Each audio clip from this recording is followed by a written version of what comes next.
Makna daripada kalam Al-Imam Al-Habib Al-Allamah Ahmad bin Zain Al-Habsyi rahimahullah, tawakal merupakan salah satu kedudukan agama dan maqam orang-orang yang telah benar-benar beriman kepada Allah, menyadari dan mengakui bahwa dia sama sekali tidak memiliki daya dan kekuatan, dan dalam segala keadaan selalu bergantung kepada Allah. Di samping itu, dia mengabdi kepada Allah dengan penuh adab, mengamalkan kewajiban yang telah ditetapkannya sesuai dengan syariah dan hikmah, serta mengikuti sunnah Nabi Sallallahu Alaihi Wasallam.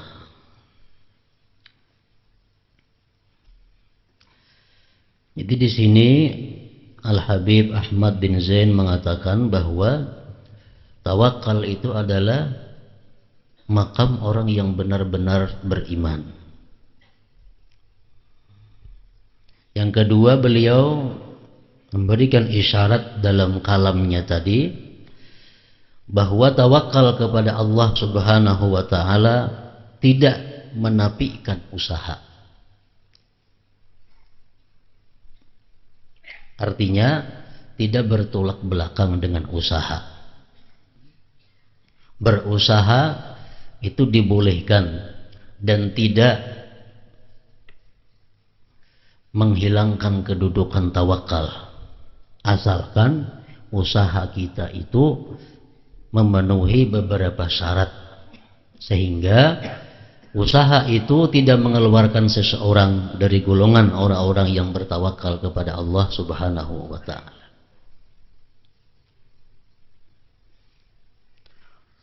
Oleh para ulama disebutkan bahwa kita berusaha itu boleh, asalkan yang pertama kita berpegang kepada Allah.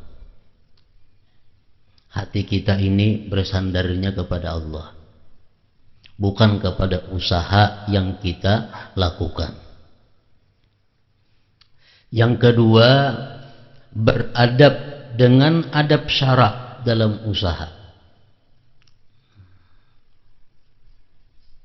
Jadi orang yang bertawakal kepada Allah itu usahanya beradab sesuai dengan apa-apa yang ditentukan oleh syariat. Apabila usaha kita itu sudah melakukan sesuatu yang diharamkan oleh Allah, nah maka itu sudah bertentangan dengan tawakal.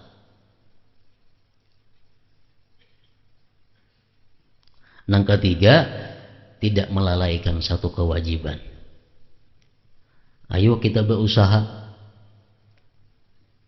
dan kita kada akan keluar dari orang-orang yang bertawakal, asalkan pertama kita berpegang kepada Allah, kedua kita beradab dalam usaha itu dengan adab syara, dan yang ketiga tidak melalaikan satu kewajiban yang wajib atas dirinya. Nah, kita perlu mengingat kembali adab syara dalam berusaha itu.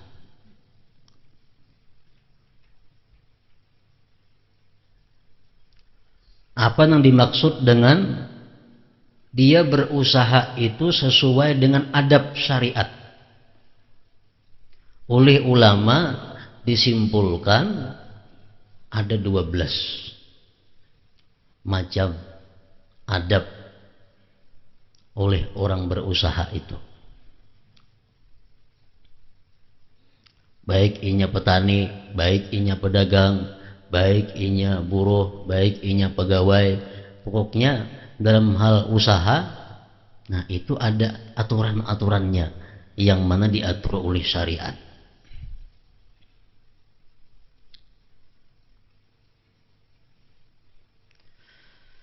Yang pertama, kalau kita umpamanya usaha kita di pasar,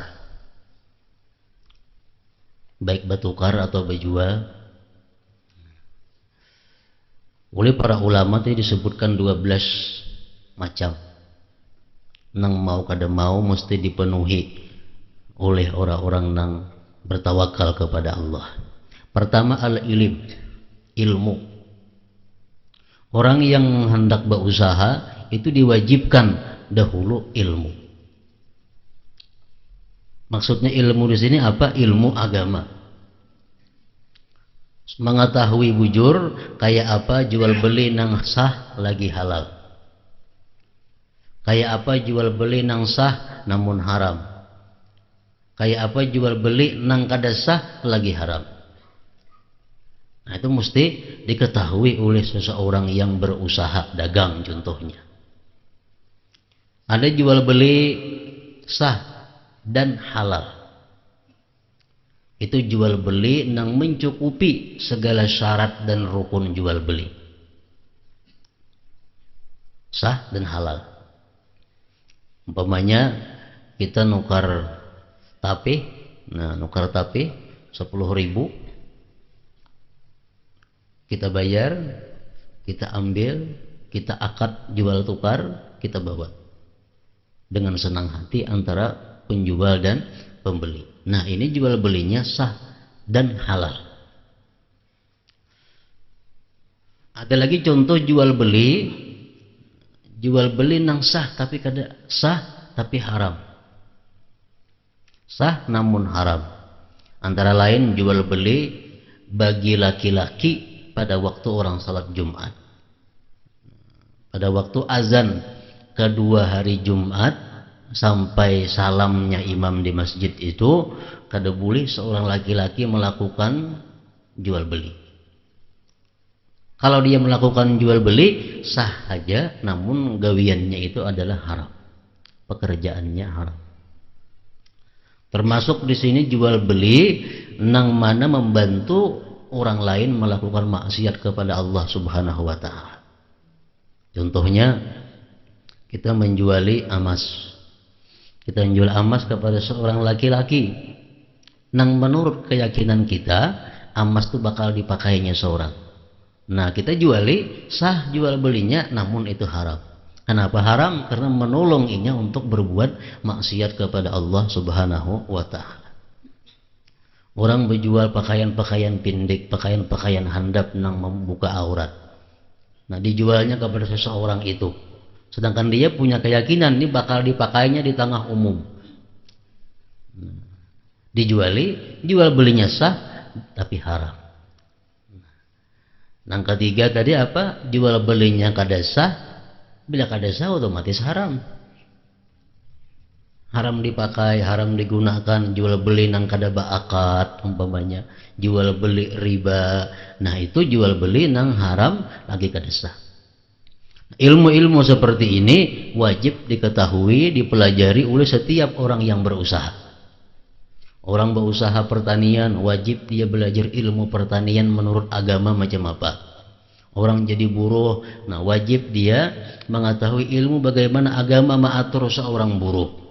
Ilmu apa anak jadi pegawai negeri, agama mengatur kayak apa tata caranya orang jadi pegawai negeri. Jadi samuan itu ilmu nomor pertama.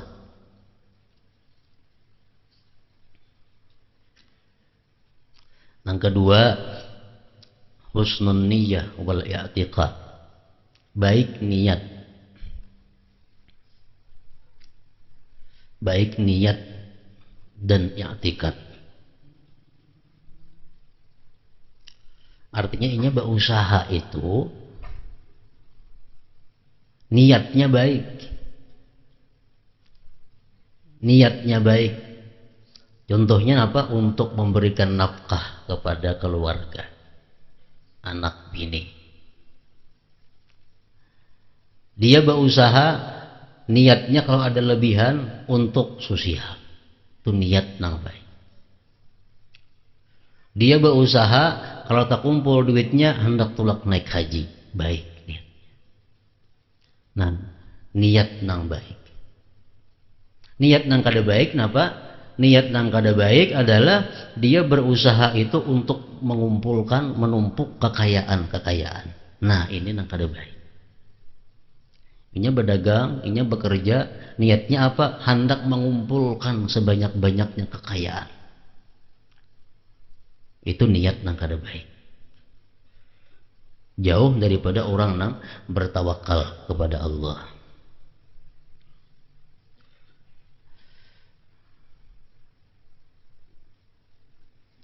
Nang ketiga, iffah anis soal. Dia berdagang ini, dia berusaha bekerja ini supaya menahan diri daripada mengemis, menahan diri daripada minta-minta. Ada pekerjaan, ada menganggur. Menganggur itu kan otomatis mudah menjadi pengemis. Islam mengharamkan orang nang kuat itu mengemis. Yang keempat, dia berusaha dengan tujuannya adalah qasdu ta'awunil muslimin. Dia punya tujuan untuk menolong orang muslim.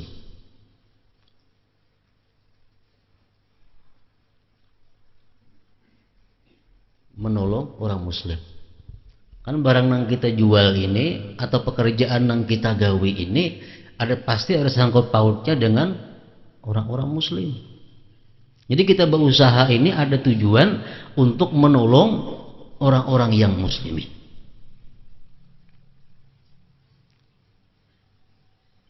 Yang kelima, adab syariat bagi orang-orang yang berusaha. La yamna'u suqud dunya an suqil akhirah ya'nil masjid wal ilm. Bahwa tidak mencegah, kadang menghalangi itu pasar dunia daripada pasar akhirat. Pasar akhirat maksudnya masjid dan majelis ilmu. Artinya usahanya ini, pekerjaannya ini kadang membuat dia lalai daripada masjid dan majelis ilmu.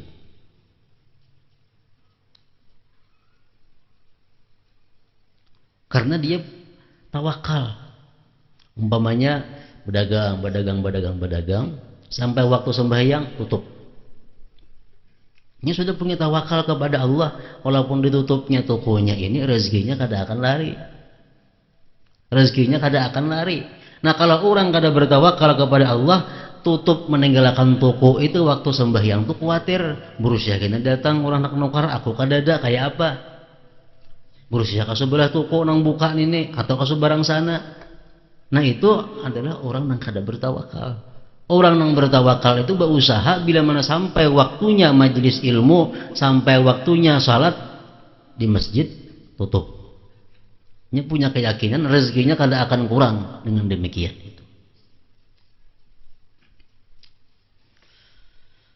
Yang keenam, ayah tariza anil haram wa syubhah.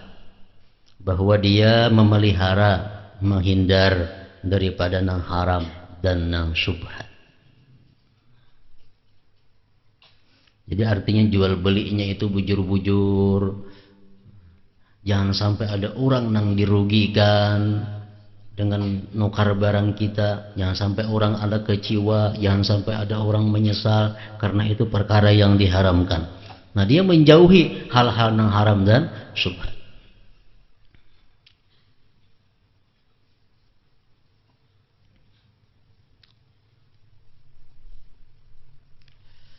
Yang ketujuh, an la yuthniya. Ini untuk pedagang, bahwa dia tidak memuji dagangannya. Kada memuji dagangannya. Memuji dagangan itu tentu tujuannya supaya payu. Nah, kalau orang bertawakal, dia punya keyakinan kada perlu dipuji. Kalau rezekinya ada, orang pasti nukar. Nah, ini orang yang sudah bertawakal. Jadi orang bertawakal itu berdagang kada banyak pandir. Kenapa? Nya kada perlu terlalu rinci menerangkan barang itu.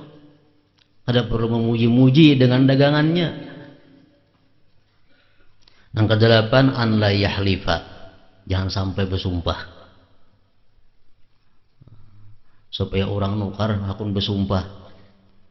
Demi Allah rugi, demi Allah kada sampai modalnya, demi Allah ini. Jauh benar lawan kelakuan orang yang tawakal kepada Allah. Yang ke-8, yang ke-9, an la yaktuma aiba.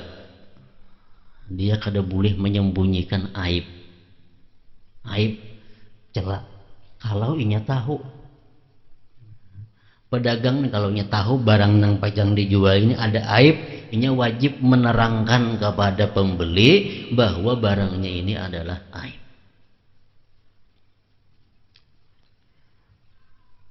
Dan kalau ada orang membulikakan barang nang aib, sedangkan barang itu kalau diketahui aibnya kecuali dengan dipakai, itu wajib menerima. Pedagang nih, hintalo contohnya. Hintalo tuh nang baik lawan nang kada baik, kalau diketahui kalau kada dipacah dulu. Ada kawa. Pedagang pun kada tahu hintalo tambuk kan hintalo baik ya, pedagang kada tahu juga.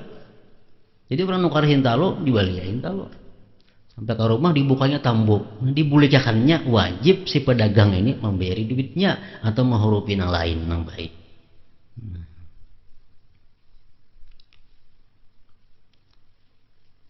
Untuk contoh lain banyak aja lagi, pakakas motor, pakakas mesin itu kadang-kadang kada tahu bila kada dipakai, maka hanya tahu pada baik atau kada baik. Orang nukar aki biar dipasang ke motor kada baik akinya, dia bolehkan wajib ampun toko mengganti aki yang lain yang baik atau bayar duitnya. Nah, jadi istilahnya kada ada istilah barang kada boleh kembali, itu kada ada, itu orang Cina nih tuh. Barang keluar toko kada boleh kembali itu orang Cina. Kalau agama Islam kada kayak itu, supaya jangan ada satu pihak yang dirugikan, yang menyesal dengan jual beli itu.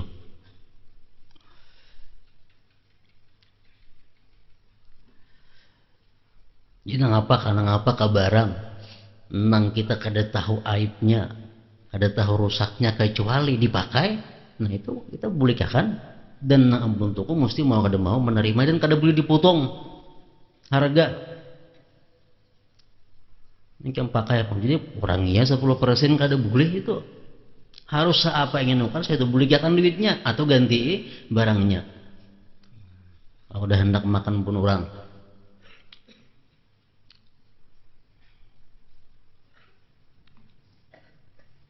Kayak orang nukar pakaian, umpamanya atau nukar apa dipakainya 10 hari 20 hari sudah dibulikakan no kita, nanti kita bolehnya memotong harga, nanti dipakainya sudah dan barangnya baik.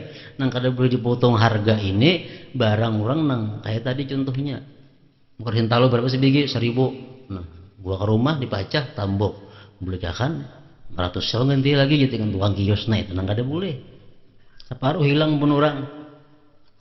Nah barang apapun yang seperti hintalo tadi kada boleh dipotong-potong harganya, tetap kembali sempurna.